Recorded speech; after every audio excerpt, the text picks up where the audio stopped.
Welcome to our webinar, Discover Helperbird and Why You Need to Add It to Your EdTech Tool Bag. This webinar is hosted by the Network of Assistive Technologists on this Friday, the 6th of May, 2022. Today, we're joined by Robert James Gabriel. Robert James is the founder, CEO, and software engineer at Helperbird. Helperbird owes its origins to the bear-like qualities of one youngster and his family. Robert James turned an all too common experience into success. Struggling through school, he was told to just give up. And instead, he sought support and he received a diagnosis of dyslexia. And that was the first step to success.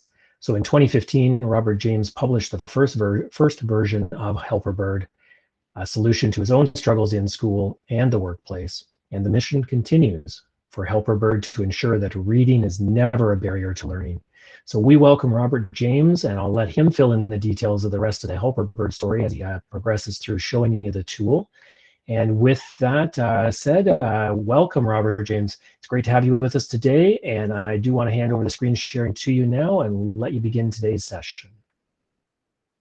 Oh, perfect. Thank you so much, Doug, and thank you so much for everyone for having me. I'm going to switch the screen sharing there now. So just bear with me for 1 second.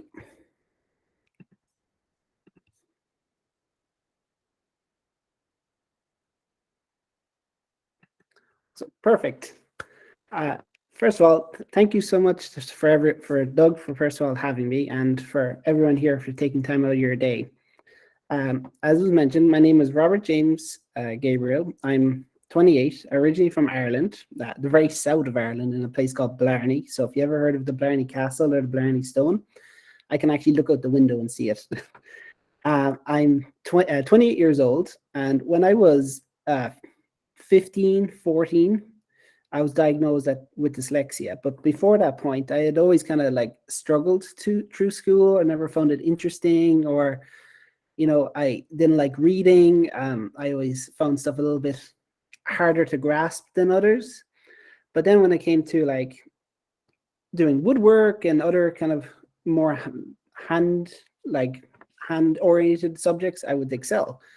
And anyway, I, got along with school. I never did great. I did fine. And it kind of all escalated when I was the age of 14, 15, where I was doing my, in Ireland, it's called your junior cert, which is like state exams to see how you're doing, or like the end of middle school for anyone in North America. And I had a teacher tell my parents at a parent-teacher meeting after the results came out that I should drop out, that I is struggling and I would continue to struggle through life, and it'd be better off getting me into like a trade and kind of put me out of my misery, were the words used. And my mom, as I would describe, and my dad turned into a pair of bears, and they were very protective of their young cub. Because even now, when I look back at my handwriting from old copywork, it was very clear I had a reading or learning difficulty. And my parents went to the principal saying, someone needs to intervene or have a look at my son. There's something clearly wrong.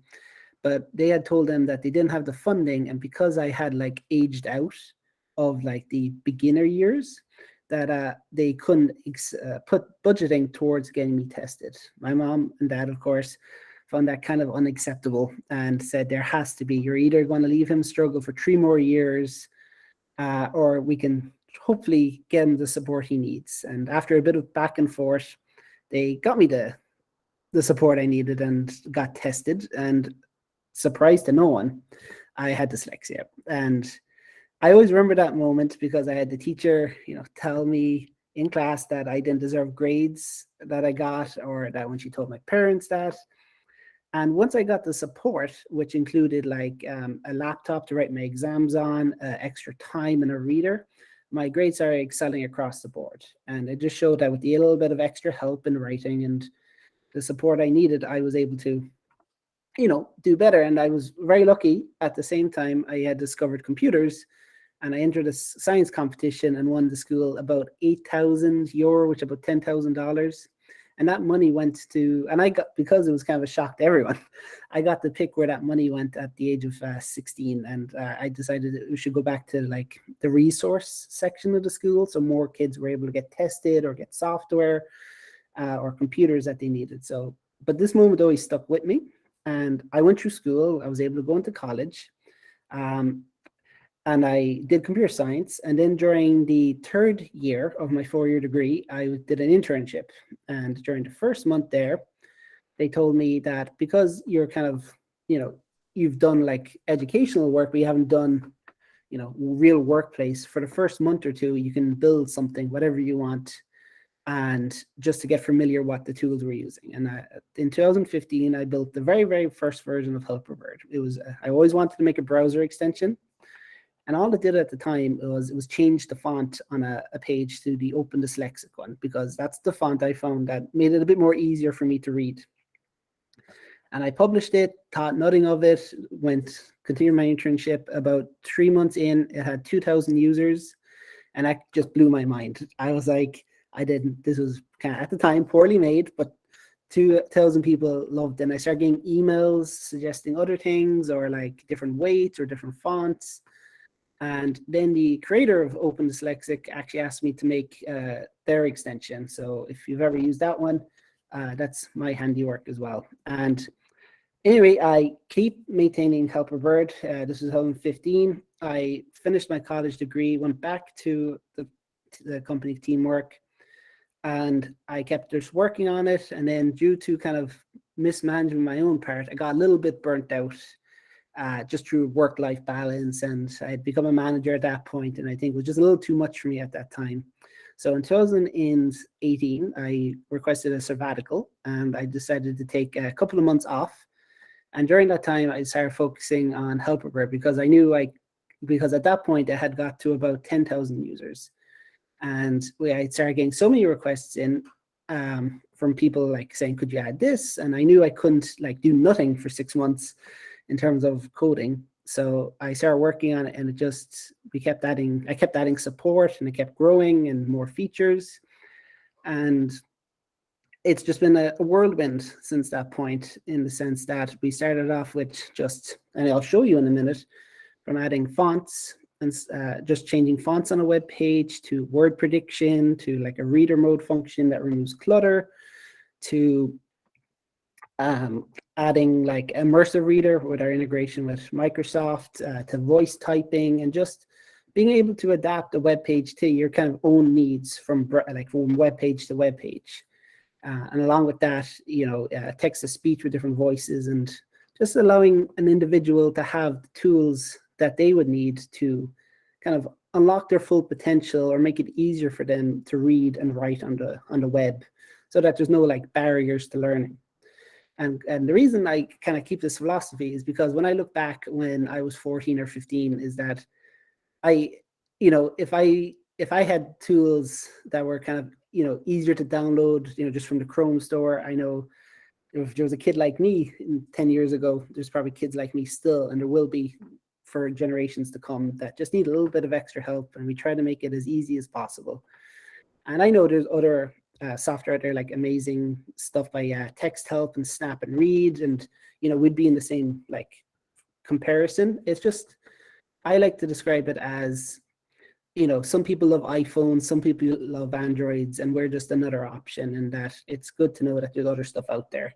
And as I tell people who even talk to us, I said, you might love Helperbird, or it just mightn't be the right UI or feature set for you, and we recommend other people like that. And that's how we like to tick at Helperbird.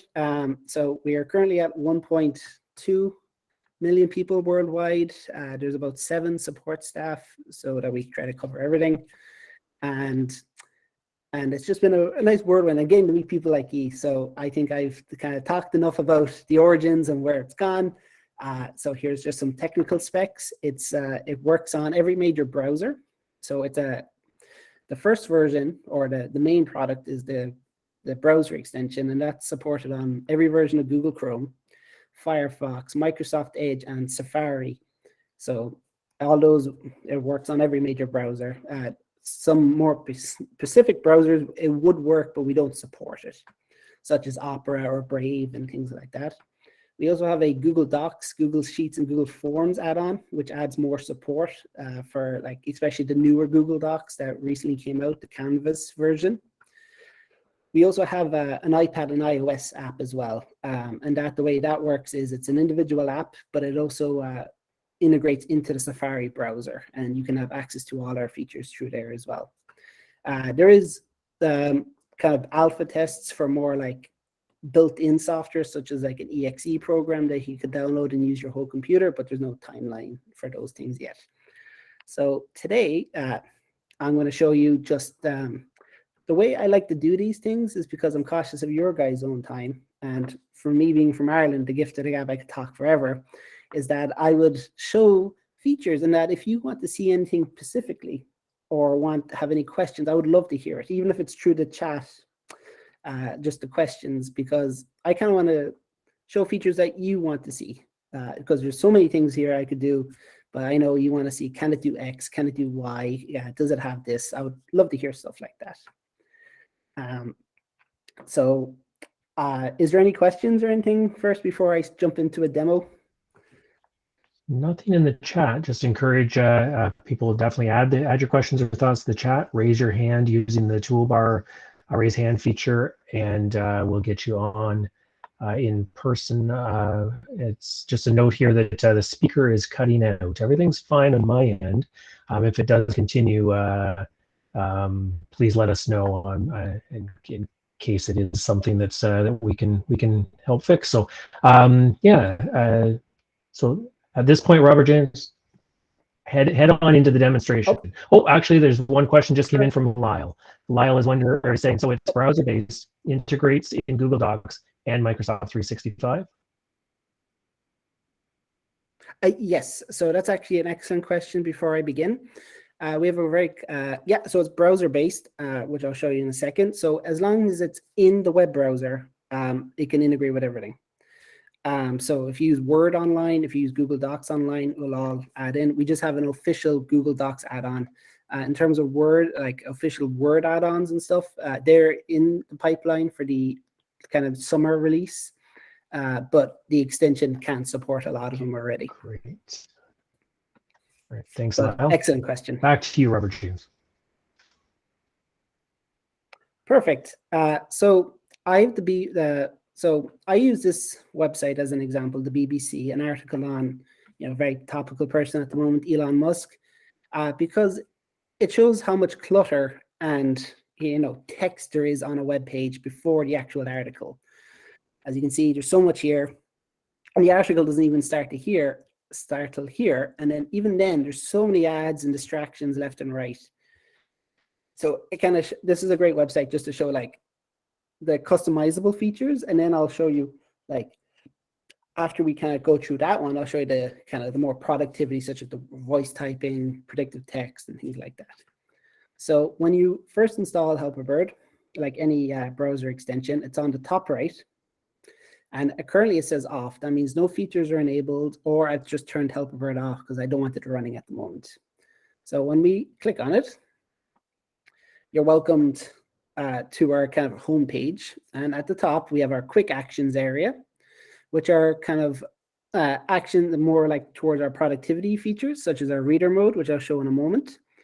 Our immersive reader, we can create sticky notes on a page and they'll stay. We have our OCR, we can add a website to our reading list, we can take a screenshot, we can translate a whole page or individual sentences.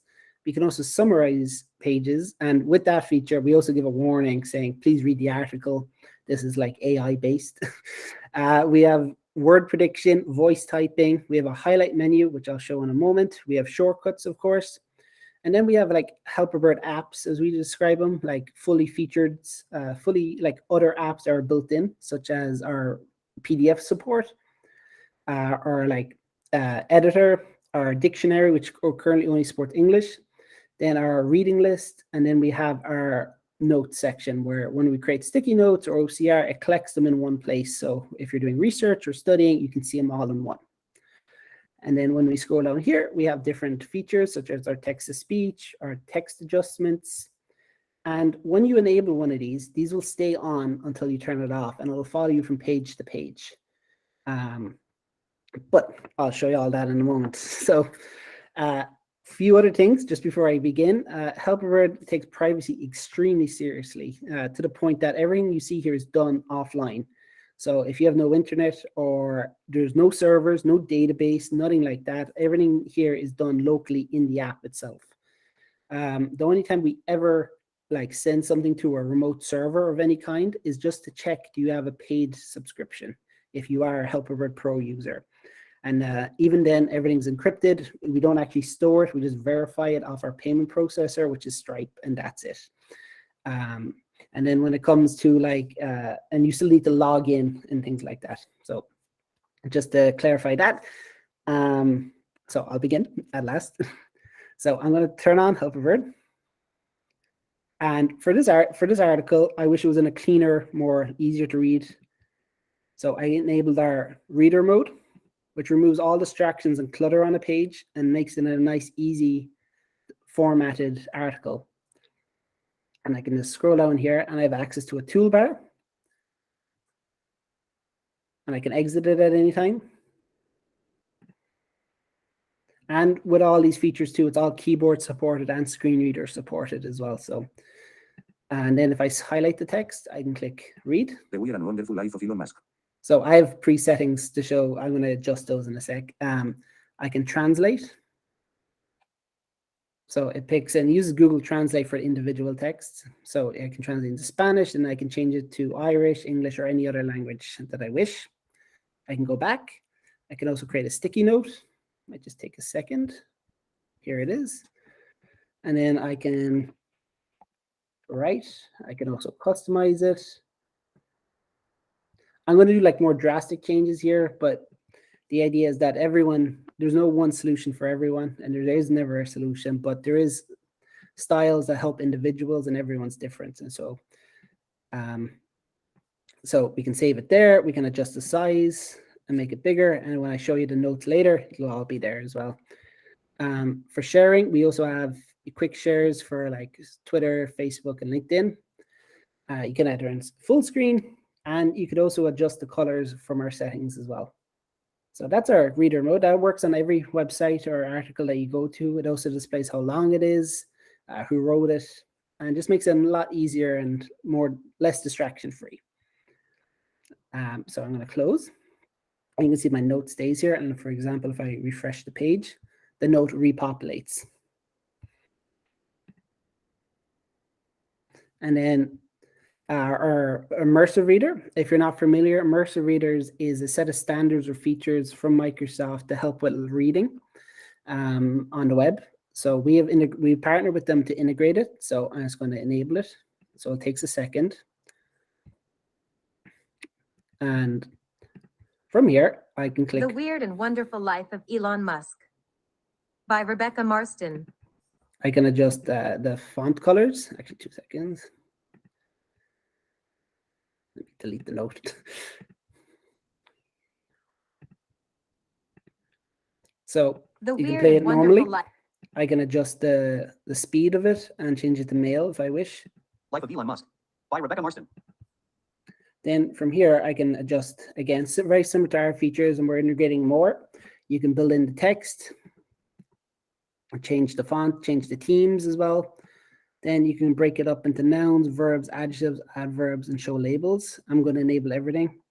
And then if I click on a word, I get a picture dictionary, and I can also click News and have it read out. Then from here, I can also enable translation. So I'm just going to pick Chinese, just for example. And if I click on the word again, it'll show the Chinese word or the translation of the word I highlighted as well. Immersive Reader is supported on everything again, such as PDFs, Google Docs, everything. And it's just a handy feature to integrate on top of our ones as well. So we can exit. I've already shown create a note, so I'll just move on from that one. We have our OCR. The way this works is I'll click. It'll ask me to select an area, and I'm going to pick this advert here. So, I'll pick here. So it takes a screenshot and then extracts it, and it would save it to my clipboard. As you can see, SEM Rush. And it tried to also extract like the emoji of the icon as well. So this can do full documents and is very handy for use cases of individuals who might like take a screenshot of a whiteboard and then extract the text and save it to their notes. It's also very handy for like individuals who are like watching a YouTube video or a lesson plan from home, and they can like pause the video, take a screenshot of what the individual's writing as well. It also supports like in PDFs for photos. So, and we have a feature that you can enable it to like repeat text back. So we can extract the text and then speak it out loud. We're going to add this website to our reading list, and I'll show you that in a minute. So you can save to our reading list. We can also take a screenshot, and then any notes and kind of customizations will also be saved to that screenshot. We can also do the whole, translate the whole article. So we'll take a second. It's in English right now. Let me change it to Estonian. And the whole article's changed, and I can switch it at any time. So I can exit that. I'll go back to the article over here. And then I can, as I mentioned earlier, I can summarize. So we'll click summarize, and it's broken it up into like paragraphs that we think are most important or more like factual points in this article. Again, you have access to all our tools from the reader mode as well. Then we have our word prediction. I will come back to that one in just one moment. And the same with the voice typing. We also have our highlight menu. This is the one we recommend people to turn on. So if I come to any point in the article, I can highlight a sentence, and then a tooltip with different features appears, and I can click. I might just change the text settings right now to make it a bit more legible for everyone.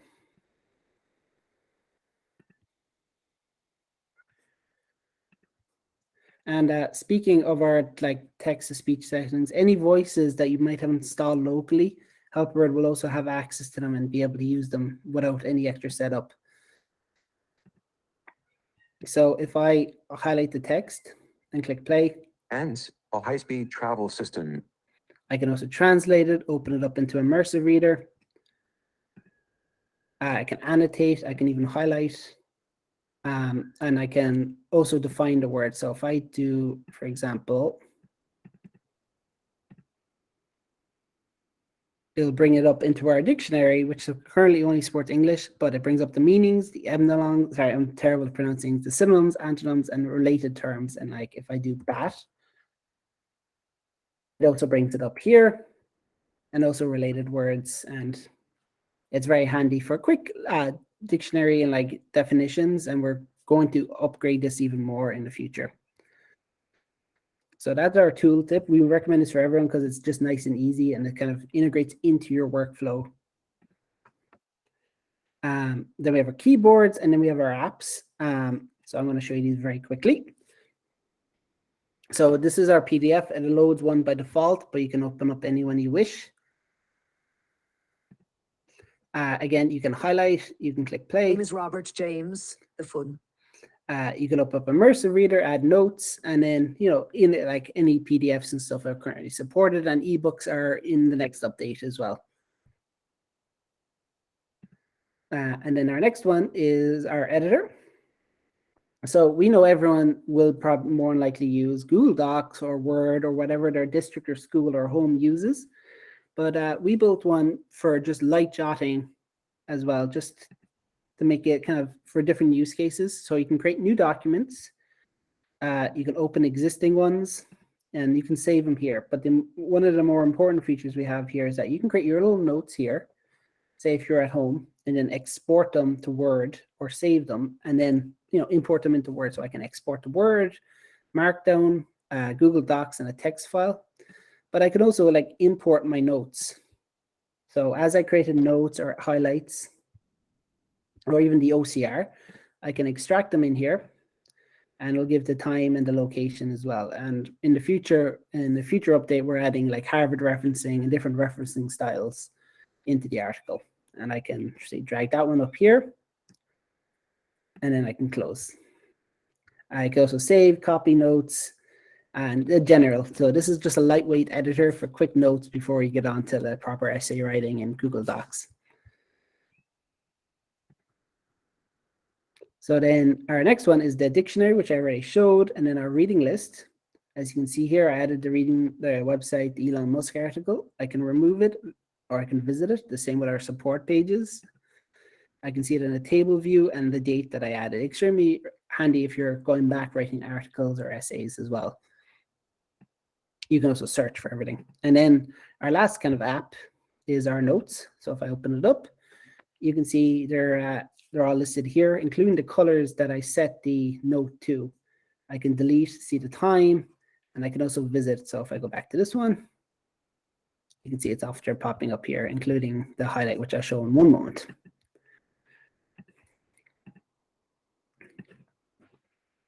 So there are all our quick action features besides our word prediction and voice typing. And I'll just show you those here in our common demo page. So when you're on a page, or you can have it on by default. So I'm going to turn on the word prediction. And then as I start typing, I start suggesting words that I would like to use. So he is, and then we have a setting here, which I'll show in a moment, that you can have this spoken out to you as you highlight over each one.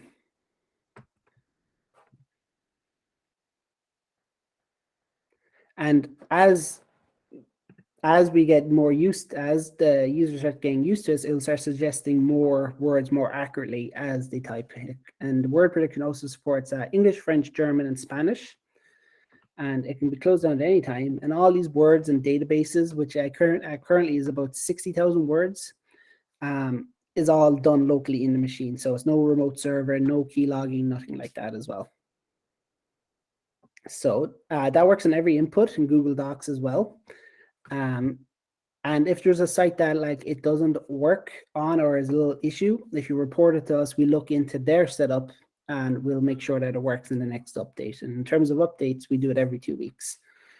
So that's the word prediction. And then the voice typing is enabled here. And you can see over next to every input, there's a mic. And if I click, hello, my name is Robert. I'll just stop it here. It'll pick up even my Irish accent. It picks it up pretty nicely, and you can start voice typing as well. This is very nicely done, and it works on most voices and accents as well.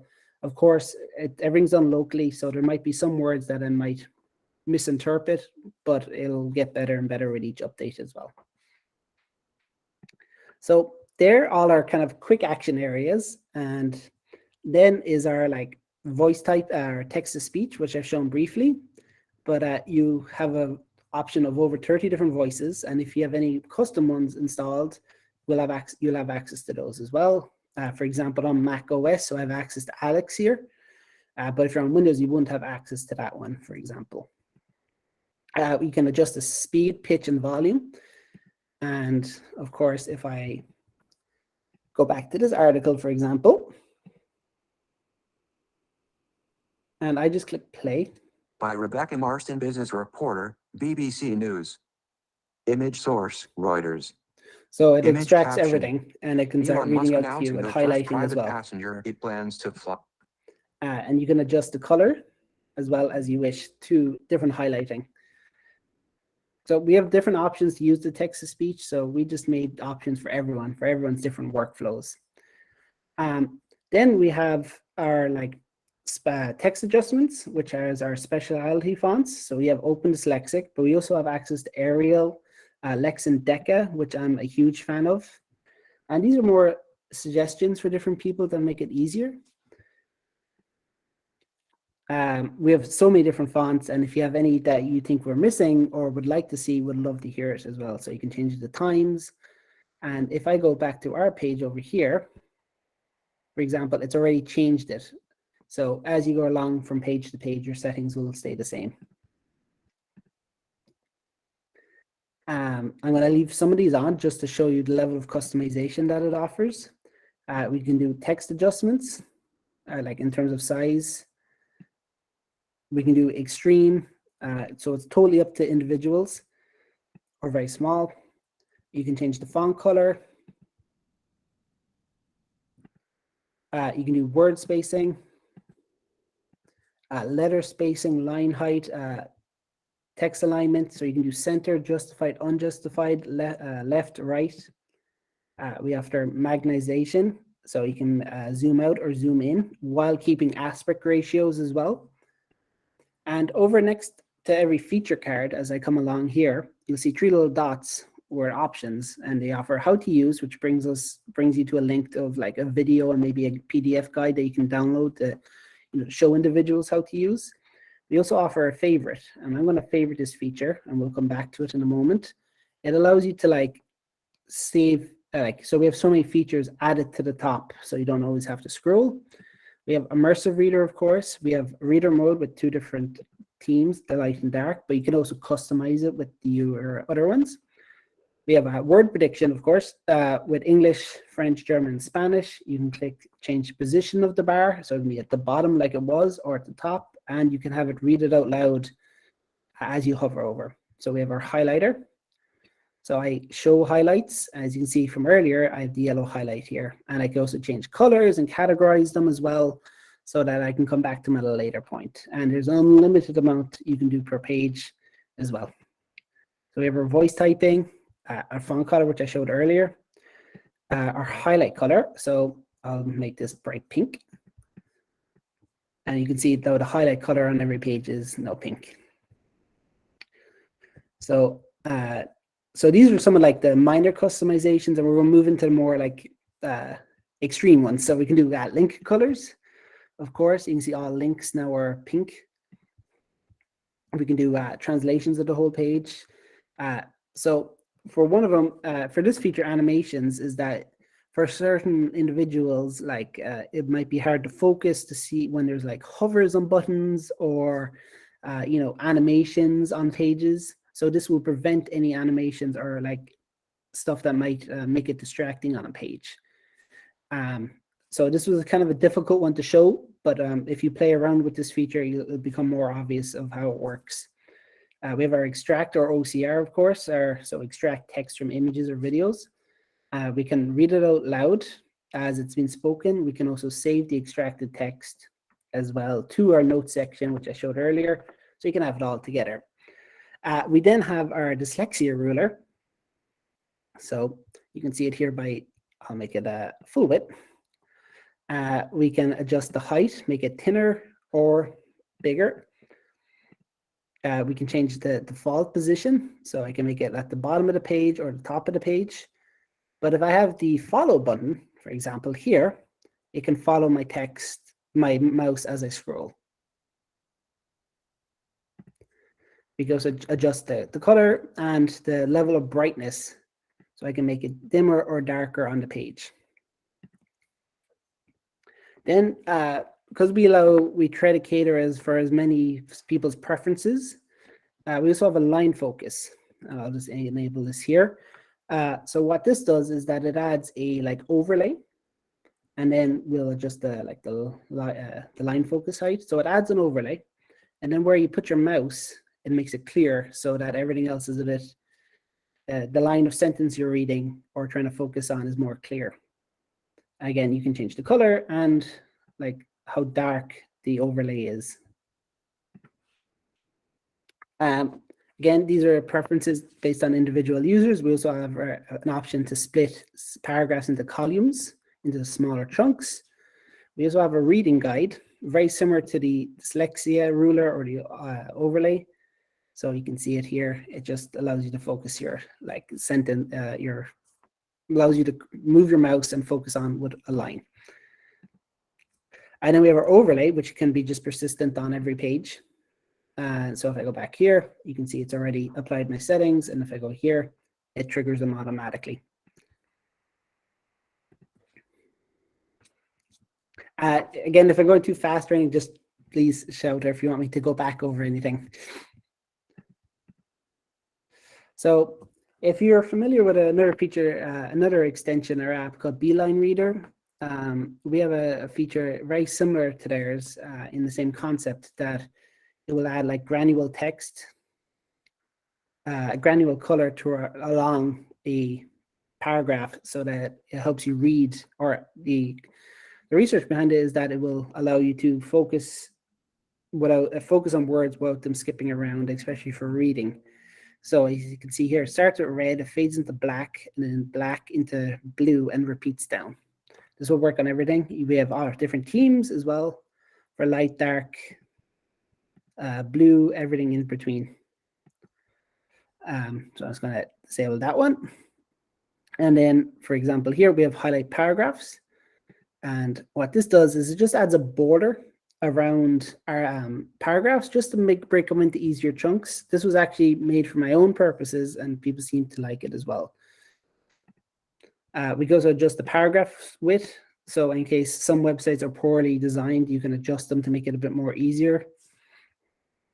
You can automate and mute videos and audios from automatically playing. Then we offer basic color blindness support, where we are working with specialists to like automatically generate themes for you that will apply to websites. And this is just part one, and the future update will add even more. So we can add emphasize links, which adds 4 color blind friendly colors underneath each individual link, so that will help it stand out in the pages, especially this BBC one that doesn't make it obvious where links are on a page. As you can see here, the 4 colors without the need to highlight. Then we offer the text stroke, of course, which adds colors like a border around every text just to make it help stand out a bit more. And then speaking of colors and kind of eyesight, we have a high contrast modes. So we have offer yellow and black. And if you do try to print this page, it will also apply to settings such as this. We offer grayscale, increased contrast, as you can see over here, and the darker colors, yellow and black, black and yellow, and inverted grayscale as well. We also hide, you can hide GIFs and flashing images. You can also hide all images. Then we have a auto scroll. And all these settings can be applied on top of each other. I just stopped it there. You can adjust the speed. We also offer a spell check and grammar. At the moment, it's pretty common or basic. It's no Grammarly. So at the moment, it'll correct like basic grammar and spelling, such as the different types of wheres and theres and common misspellings, and it gets better over time. But we are working with Microsft Editor, or their version of Grammarly, and integrating that more into the app as well, and making sure that's all done offline and there's no like sending data anywhere. You can increase the cursor sizes.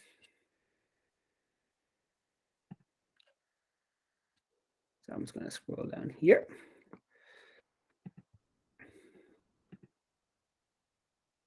Right, so if we highlight a, say, piece of text I'm reading or writing, I can click Analyze, and it'll tell me the amount of words and characters in the highlighted text as well. I go to print the whole page, and for image descriptions, for example, I can come along. Oh, let me show images again. Actually, it's a very good example. So from here, I can also search. Refresh for this one.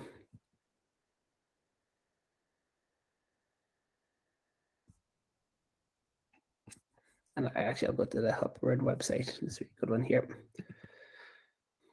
So you can see, as I highlighted over the text, it says the Helperbird logo.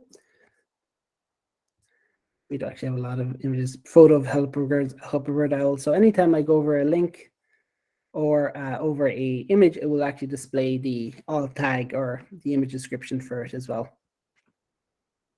Yeah, and if I come along here, more information on the feature. So I'll just turn that one off.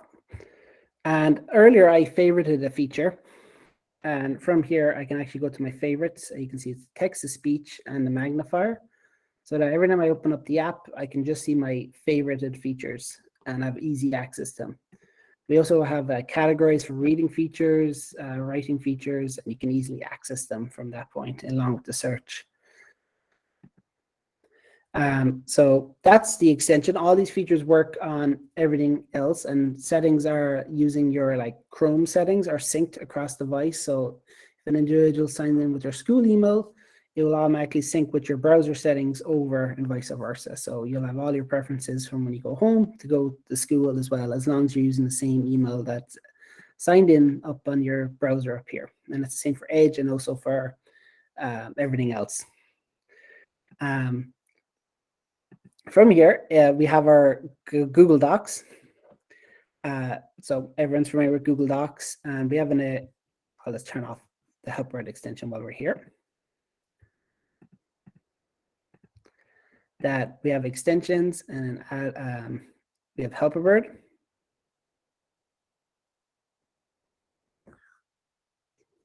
So I'm just going to write hello. I'll make this big.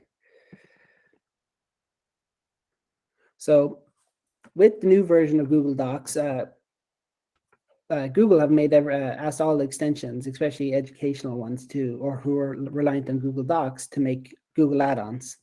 So you can use the extension across everything, but for some support, they're requesting us to promote and develop these add-ons. So these are free to use, of course. And from here, you can access Immersive Reader. You can see a highlighted text. I can click play. Hello. And as you can see, it's the same as the example I showed earlier. We also have a Dyslexic font, or the one Google recommends in terms for dyslexia is Lex and Deca. So if we click it, it changes the font on the whole page to Lex and Deca. We also have voice typing, which I already showed. And then we have our voice features as well. So you can get the highlighted text. You can also edit it here if you wish, and then say replace in document. Going to replace. And then we could click play, pause, and stop as well. And when we could also have word prediction or word suggestion until we update it again for the extent for the Google add-on, especially with the new version. So you can suggest a word. You might need to highlight it as well. So that's the Google Docs one. Again, we're going to add more and more features to this as we get more suggestions of what people actually want.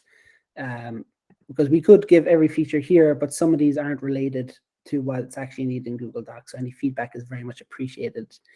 And then in terms of the iOS one is also works exactly the same, because we try to make sure that the user experience is identical from app to app. So if you use the Safari one, it's very familiar to what is available on the extension as well. And then we have a YouTube channel, which has tons of videos with new ones coming with the updated UI. We have help docs, and we also have we'll also take live chats with individuals and students who have questions or want tips of how to work stuff as well. So that's kind of the run through of Helperbird for individual options and features. But does anyone have any questions or anything they would want to see, or can it do X or anything at all? This is great, Robert James. Swiss Army knife is all that comes to mind right now. With all the features here that you're showing us, it's fantastic. There's two questions that were into the chat that I'll get to in half a sec. Oh, very good. Just remind people that to add in their questions and or raise the hand or unmute, and we'll get you your questions here for Robert James to address or parts of this that you want to see again or in more depth. But Maris asked, and I think you've answered it, but I just want it to be there for sure, is about video demonstrations of the different features. And I think you just mentioned it actually with your YouTube channel, correct? That's correct. The UI is slightly outdated, but our marketing department is working on new ones. That should be out within the next 4 to 5 weeks, across the whole thing. We'll be uploading them as they are being made, but yes. But if you go to Helperbird, and on the top corner on the website, there is a support. And then we have help guides, video tutorials, and the YouTube channel here. So the videos can be accessed from any of those. Okay, perfect. All right, that's great. So confirms that there's the help videos. And Kelly is asking, what are the differences between the Pro and the free version? That's an excellent question, and I should have actually brought that up. So with the way I initially thought of it is that, from my story, is that some parents or individuals won't be able to, pay for software. And in terms of our pricing, we try to keep it as low as possible. So it's we keep, for students, it's $40 a year. Or if you want to pay monthly, it's $6 a month. So students can take advantage of that as well. So the free ones, if I'll just go into our pricing, it'll actually be easier. So we offer quite a bit under the free one. So all of the font changes, the magnifier, the word spacing, the Dyslexia Ruler, the text-to-speech is all free. Immersive Reader, the reader mode, the picture dictionary, the screenshots, the translation. And the way we determine, of course, the color blindness tools and the overlay as well, that needs to be updated. And then we have the integrations as well, highlight colors, the iPad app, the Google Docs, the Word support. And the way we determine the free one is any core features or features that people become there. Everything else is nice to have, or anything that costs money. I would love to give everything out for free, but like the word prediction and some stuff like that has costs behind it. But if you download it, there's the free one. And if anyone here want to chat to us on the live chat after and just mention either this demonstration, will set you up with a free account for life as well. And I'll also email people if they wish, or they can email me at our contact page. But yeah, the free version offers a ton of features, and in the paid or the pro version, we just have 2 tiers, free and pro. And the pro one just has like the sticky notes and stuff that has a bit of costs behind it. We have to keep the lights on. All right. So thank you for asking that, Kelly, and thank you, Robert James, for clarifying that, and definitely direct people to the website for more breakdown of those specific features and the differences there. But I want to draw attention to something. I'm not sure if everybody was listening as intently as I am here. Robert James just extended an extremely generous offer to anybody that's viewing this webinar. To be able to get I think you said lifetime, Robert James? Yeah, of course. I'll be delighted to. Yeah, so as long as you use it, and if it's good for life, basically. All right. I hesitated to ask you that because I wanted to make sure that I understood and heard it correctly, but I also didn't want to put you on the spot if you hadn't said lifetime. So I was tempted to quickly scroll back up in the captions here, but that's a fantastic offer, Robert James. I appreciate that very much for our attendees and our N.O.A.T members to be able to get that by reaching out to you directly and be able to get all of the features here, so they can not only use them to support themselves, but more importantly to support those that we work with. They can show the features and without any restrictions, and get the support in front of those that might need it. So no, of course. And I thought I might just add, you can actually use the code N.O.A.T at checkout, but because we use Stripe, they require like a credit card. So I actually encourage people to either mention this, or like chat to me in the live chat, or a member of staff, and they're already aware that if they mention this talk or the code, that they will set up the account without the credit card. Okay, perfect. So if somebody did go with the credit card route, you're saying it requires the credit card information, but then it effectively doesn't charge it. Yeah, you can actually just delete the card after. It's kind of a weird caveat, but we're working with Stripe to get rid of that. All right. And we have 2 versions of N.O.A.T, just so that if anybody does proceed with that method of taking up on your generous offer, is sometimes N.O.A.T appears with periods and sometimes it appears without.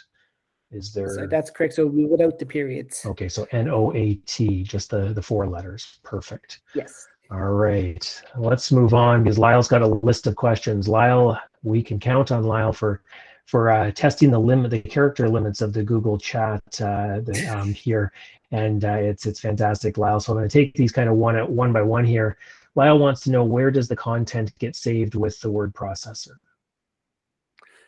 So that's an excellent question. So everything's done locally on the machine. So I'm not too sure how people are familiar with engineering terms. So if you want me to go into more detail, please just shout. So we use something called local storage, which is saved on your computer. So on your browser. So say if you're creating a setting or creating a note, it is all saved locally on your machine. So it doesn't go elsewhere.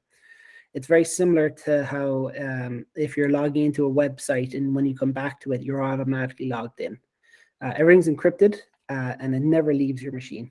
So, and no other person has an access to it besides Helperbird and yourself.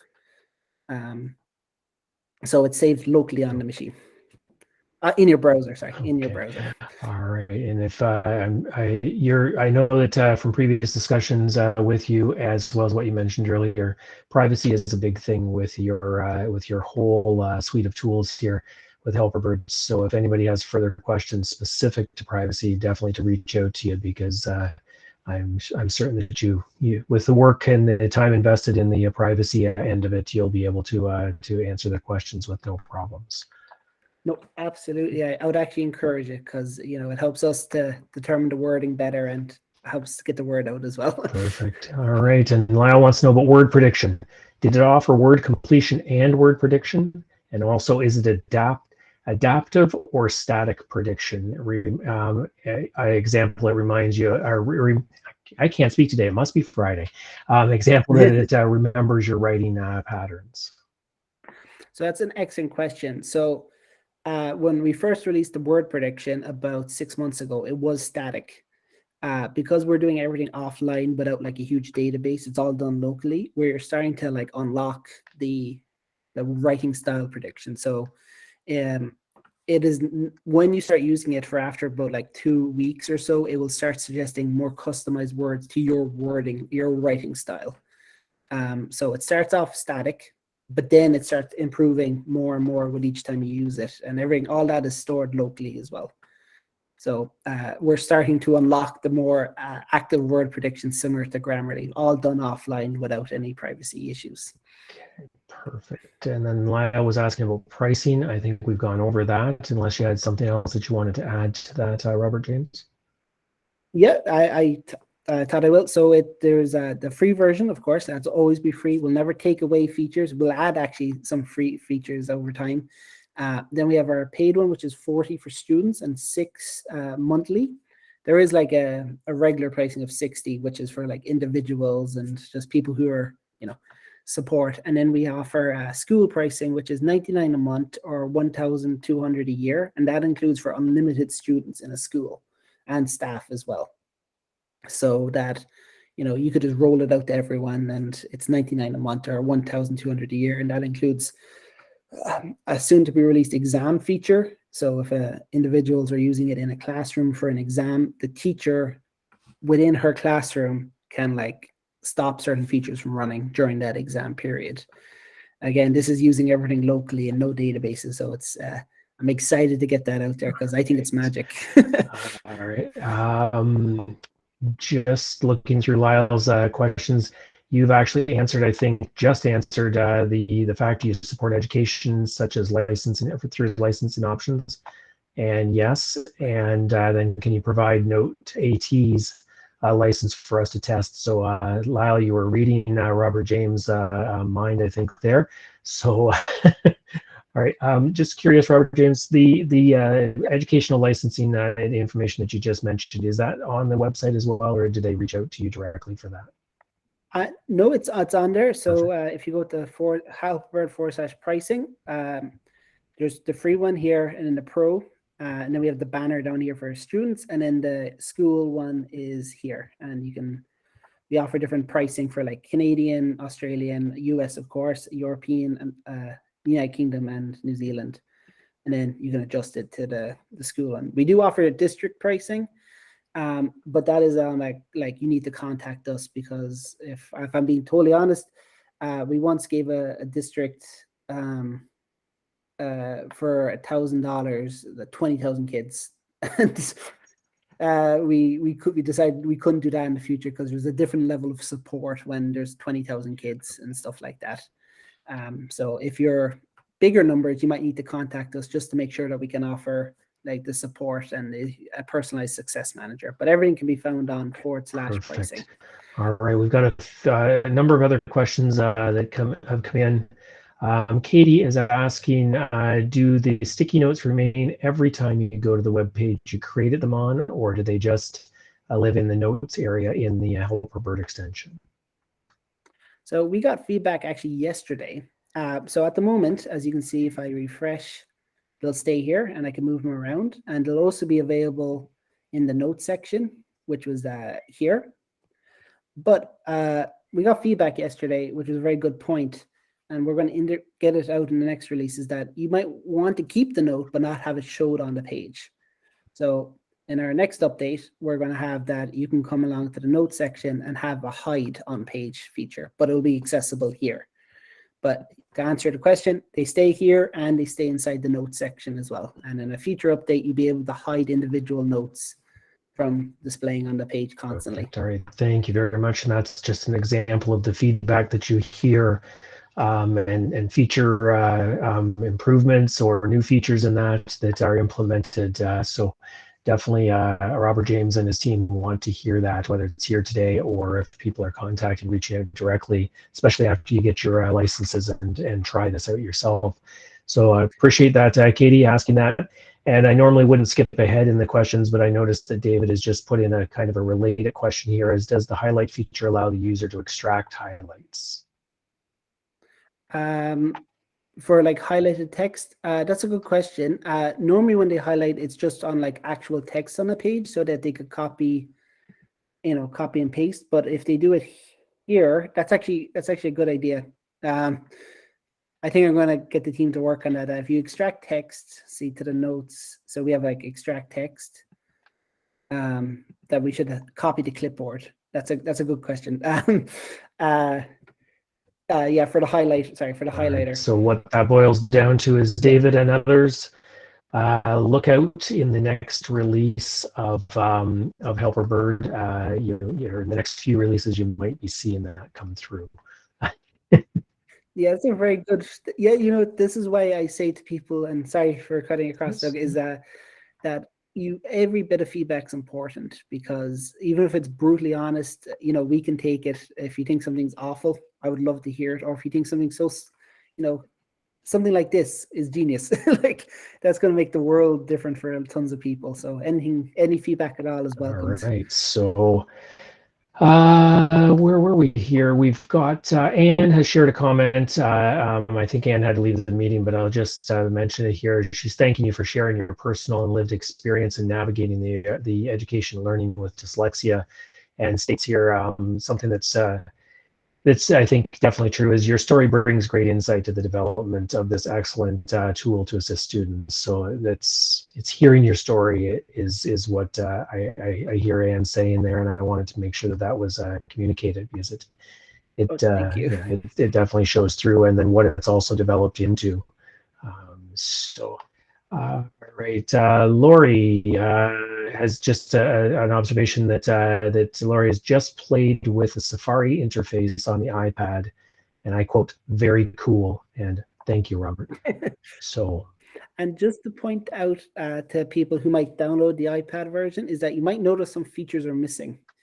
That's because Apple are quite awkward when it comes to like pro features. So to make those show, you need to put in a subscription key. So it'll show all the free features by default. And then if you are a pro user, or you guys will be, you have to put in the subscription key first, and then all the cool and extra features will appear after. okay. But that's included in our onboarding and stuff as well. Perfect. Cindy, actually, I apologize. That Cindy is just asking for a copy as well. So I'll come back to those that are asking in the chat for the copies. We'll come back to that in a short while. But Katie is continuing here with asking a question of, is the prediction tool phonetic, and can you hear word suggestions read aloud? Yes, you can. I just didn't demonstrate, but you guys can try it out. Yeah. So as you highlight over the suggested word, you can enable the setting, and it will speak it out loud to you. And it's actually, so speaking of like words, of text to speech, is that if people have like in Spanish, we offer different voices. So if you change it to a Spanish voice, it will read it out in Spanish, not an English voice trying to read text that's Spanish.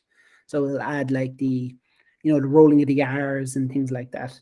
Sorry, that's something I should have mentioned when I was showing off the text to speech. Okay, and Lyle, wants to know how much internet or network connectivity does Helperbird need? He says that they use net support to block internet access during testing, and he's wondering how this will impact the Helperbird's functionality.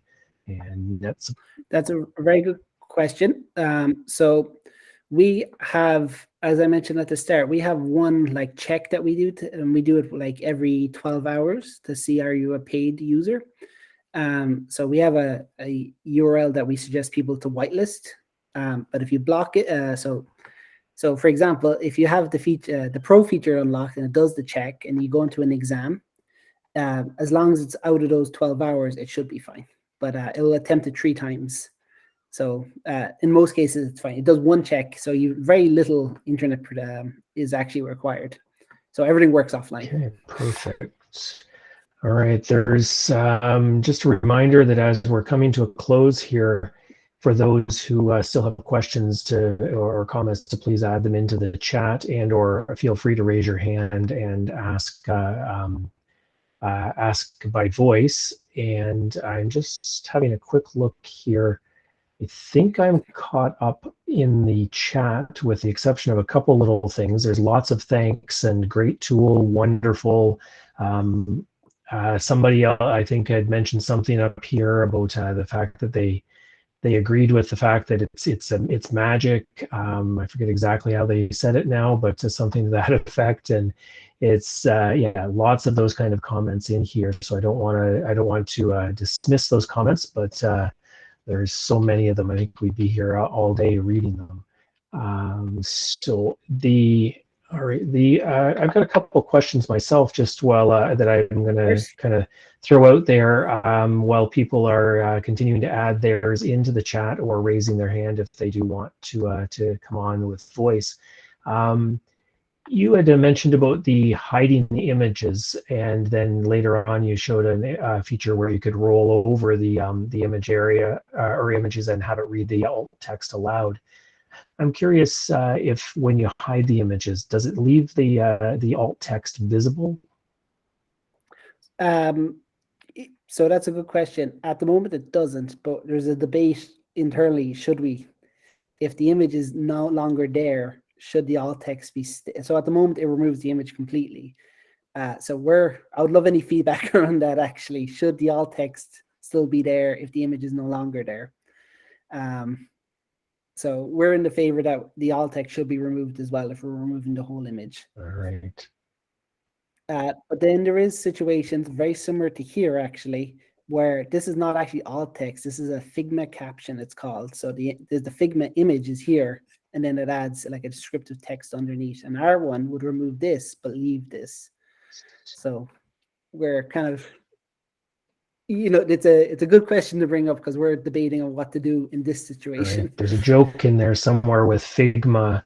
Figma caption, figment of your imagination, and the article that you have on the screen, but I'm not going to go there. Yeah, it's a polarizing figure. So I had a couple questions about the site licenses and exam systems as well, and people have through all the other questions, we've answered those. I just want to clarify, you said the Google Doc is moved to an add-on. And did I hear you correctly saying that the Google Doc add-on is free to all users? Yeah, you can just download it. There's no subscription, no pro, because it has like basic free features in there. So there's no pro or unlockable ones in there. And just to speak on that as well, you probably noticed that some other extensions might be having issues with Google Docs. We're working with the Google Docs team to iron these out as they switched over to their new engine. So you'll see a lot of great improvements over the next like 4 to 8 weeks. Perfect. And the Google Docs is completely free. Perfect. And is there something similar, or does the Helperbird extension itself work in the Gmail interface and then the online version of the Outlook email interface? Yes, absolutely. At the moment, as I would say to people, as long as it's in the browser, Helperbird will work. We are working on like official add-ons for like Word, which will add just like an extra level of support that we wouldn't be able to access otherwise. But it currently does work. But we're going to add in like official plugins and stuff as well, specifically for Word. Perfect. And Wink has her hand raised. We're coming to Wink in like, I don't know, 2 milliseconds, maybe to the power of 10. I just want to clarify one thing before we get to Wink here. There's a large number of people who have put into the chat that they're adding their email addresses and they're expressing interest and desire to have one of those free licenses. I will collect those email addresses out of the chat for you, Robert James, and I will send them all an email for those who have had to leave the meeting already. I'll send them all an email to make sure everybody's included, to remind them to reach out directly to you instead of us having three different roads coming in and converging on you and that. No, of course, and that makes perfect sense to me too. Okay, perfect. So, and all right, and alrighty. So there, and on that note, there, we've got to get to Wink here. Maris asks though about licensing. Wants to know if Maris is able to share the free offer with other assistive technologists in his school. I would suggest, Maris, that if they're members of N.O.A.T, that yes, they could. Yeah, that's totally up to you. Yeah. This is an exclusive offer. Robert James has been very gracious to extend for registered participants of this webinar, and for the for N.O.A.T members. So, but for people like that, because we try to support a fantastic organizations like N.O.A.T, is that if you keep an eye on Twitter specifically, we do give out free vert copies and licenses and stuff. So if you have any friends or family who are outside of N.O.A.T, keep an eye out on Twitter specifically, because we try to be more active on there. Perfect. And we won't broadcast that, Robert, because we want them all to be members of N.O.A.T. So we're gonna have a battle there. But I appreciate that. Maris has just put in the chat that yes, they're all members of N.O.A.T. Yay, Maris. Thank them for being members of N.O.A.T, and yes. So we've got Wink. Wink, put your hand down. It's getting tired. Let's hear what you have to ask. That's funny, as if I were sitting here with my hand up. This is just a suggestion about removing that alt text text from the images. My suggestion is, because I'm a specialist in alternative text production, leave it there, because it acts like a place mark for a visual place mark for a student who can then recognize that an image is missing.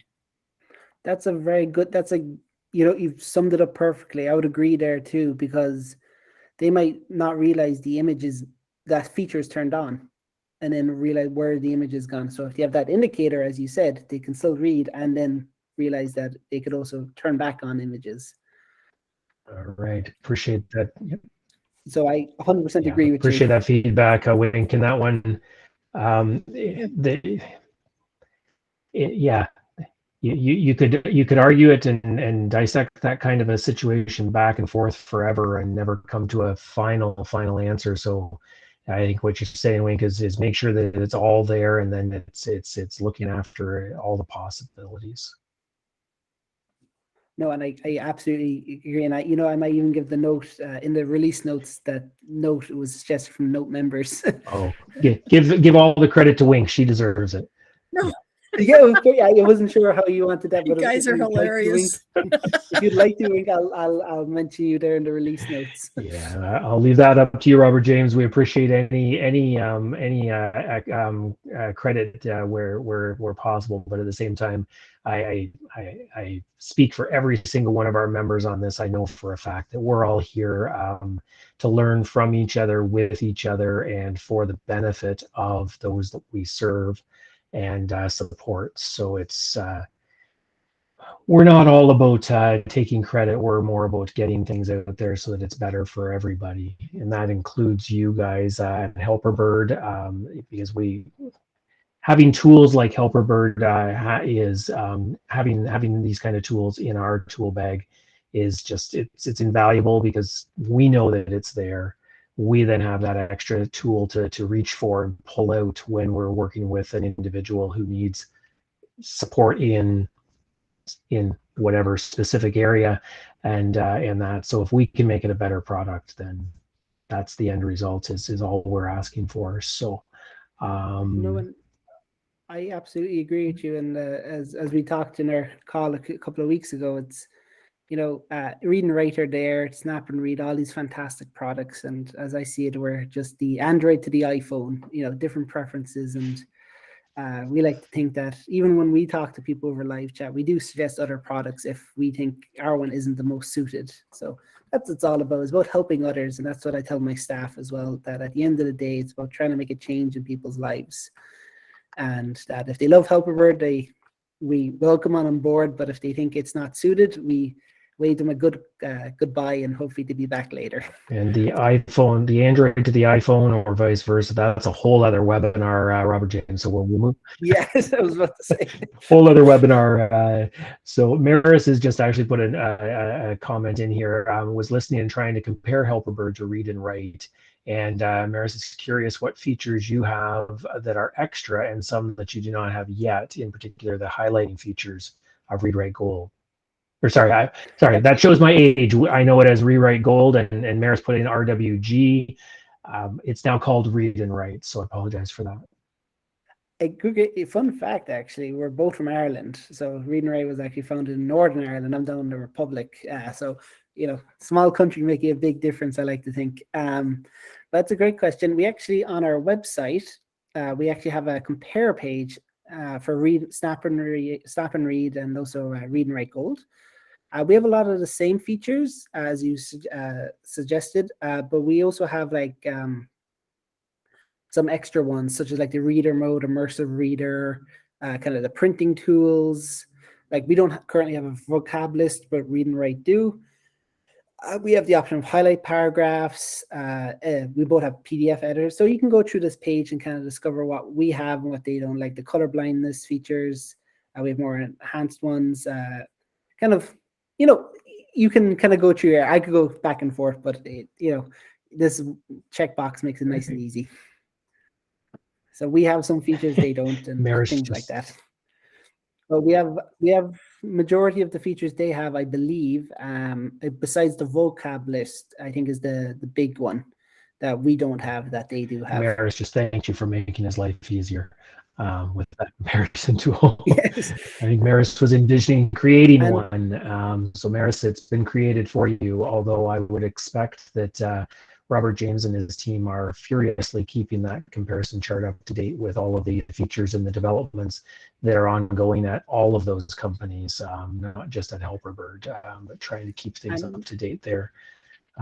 I might just add there is that on these pages, we actually say, see something wrong with the table about, just let us know, because sometimes they might release a feature that's 2 weeks old and we just haven't updated the table yet.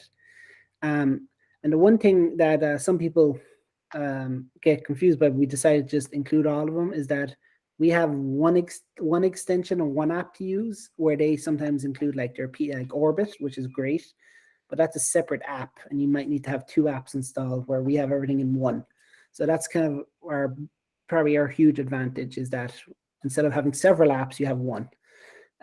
So when we include stuff here, we're including Orbit and all these other features other extensions that they have as well. All right, perfect. That's a good summary there to refer back to from Maris. Maris is asking whether Helperbird works with AccuPlacer testing. I'm not familiar with that. Do you happen to know what it is? Maris is able to unmute and willing to give us a bit of an idea. I know, but Maris is more of an expert on AccuPlacer. Oh no, I'm not an expert on it, but it's students at our college are tested on their language, like English and math, and AccuPlacer is the testing tool that the testing center uses, and it sort of locks everything down, and that's the challenge. And is that web-based, like in the browser-based? Yes. It did Well- in most cases, it works perfectly fine, like in terms of integrating and stuff like that. Okay. From our experiences, and if there is slight issues, if you let us know, we normally contact the team and try to iron out what they've done differently or try to make it more integrated. But 90% of the time it works seamlessly. I never like saying 99% because it's normally more than 99%, normally less than 99%. All right, thank you, Maris. Thank you. And definitely, Maris, I hear a rumor that you'll be able to test all the pro features of Helperbird with AccuPlacer in the very near future. So that's definitely give Robert James and his team some feedback if there is any discrepancies there. But and all right, so we're definitely coming to an end here. I just want to remind people if they have any last minute questions, please either raise your hand and unmute so we can get you on by voice or add it into the chat. For contacting Robert James directly, I just added his email into the chat for people, and to reach out if there's any questions or that. And I'm also going to put in, I think it's probably been well stated today, the helperbird.com for the website, but it's there as well as a link into the chat for people to be able to refer to. So to be able to take a look further if you already haven't been sneaking a peek at the Helperbird website as Robert James has been going through the demonstrations here today, because I know we're all multitasking and having a look at the tool while it's being demonstrated to us. So except me, I've been hosting the webinar, Robert James, and I'm looking very forward to. I've played with the tool a little bit prior. I know you and I have talked at length about it. I'm looking forward to getting my hands a lot more dirty inside of the Helperbird tool and having a look at it in more detail myself. So this is great. So I'm not seeing any other comments coming into the chat, and I'm not seeing any other raised hands or unmuted microphones. So last chance for anybody to join in live here. Robert James and his team are always available though via email and or their website through the chat function there if you're looking to connect with them outside of this webinar. So it's definitely not your last chance to talk to them, but last chance to talk to them live here. Yeah, I saw just a few chat messages popping up. I'm on live chat today, so I'll get back to everyone who's been messaging after this call. Oh boy, the poor guy with the time difference. Prior to us going live today, we were just chatting here, just to kind of just friendly after Friday afternoon or evening chat with Robert James, myself, and I asked what he was planning after, whether it was bedtime or not, and he was saying he was going to go for a little stroll through his sleepy village in Ireland there. And at this point, thanks to the attendees and of today's webinar, I think you might have to put that walk off till tomorrow, or you might have to save those messages. So, all right, definitely, Robert James. It's been fantastic to hear what Helperbird has to offer here, and being able to see it in action, seeing it live here. It's phenomenal, the number of features that are in there. I can't begin to sum it up, other than the only thing that comes to my mind in summary is that it's a Swiss Army knife of AT tools in one place. And I really don't want to say what I'm about to for you, Robert James, but I'm really glad that you have dyslexia. I'm really glad that your parents decided to fight the school system back those number of years ago, and more importantly, I'm really pleased that you and your family succeeded, and that Helperbird was born out of it, because it's obviously bringing a lot of help to an awful lot of people. I think you said you're in the millions of users now. Yeah, first of all, I was going to say thank you so much for hosting it, and it's like a friend for across the world. And no, I thank it every day because it's made me think differently. But I'm also blessed that Helperbird has been able to help so many people, and in the last 6 months, we've gained like 100,000 people each month. So we're at 1.2 million people at the moment. So it's just been phenomenal. And I get messages every day about people who are in the same boat as me, glad they were able to find tools like this that, one, were privacy friendly, but two, that actually helped. And that's what kind of keeps me going every day, is knowing that, we're helping someone new every day. All right. And there's a tagline, if I've ever heard it, Robert James: helping someone new every day. So I'd like to send that on to the marketing team too. yeah. Again, no credit necessary. Yeah, it's obvious the passion that you and your team that you and your team have in this product. It shows through. We have had an awful lot of different assistive technology vendors and developers on our webinars over time, and that's the one thing that's common, is those who develop the assistive technology, such as you have with Helperbird. The passion, it shows through. People don't get in this business necessarily to make money. They get in this business to make sure there's food on the table and a roof over their heads, so they can continue developing and supporting. And it's definitely shows through with you and your generosity across the board, Robert James. The generosity there, and the caring and the meticulousness that you take with developing your app. Sorry, not your app, your Chrome extension and your add-on. I have to stop generalizing things as apps. I'm never sure what to call it either at this point. I just, whatever people say, it's if I'm being honest, because there is an app, there is an extension, there is an add-on. So app is probably the right term to use here. It's what do they used to say is as long as you spell my name right, it's okay whatever you call me. That's very true. So yeah, so again, Robert James, as we finish up here, there's been some more thank yous come into the chat, and that's been a constant theme throughout. I echo those appreciations, those thanks, the fact that this is such an interesting tool and being able to get the hands dirty with it. Looking very forward to that. And again, I thank you for your time today, Robert James. And the entire Helperbird team, by bringing this tool to us, that we as assistive technologists, we have yet another item in our tool bag, or our toolbox, to be able to pull out and be able to support those that we work with. So lastly, for everyone here today, thanks for joining us. And remember, you can't spell education without AT.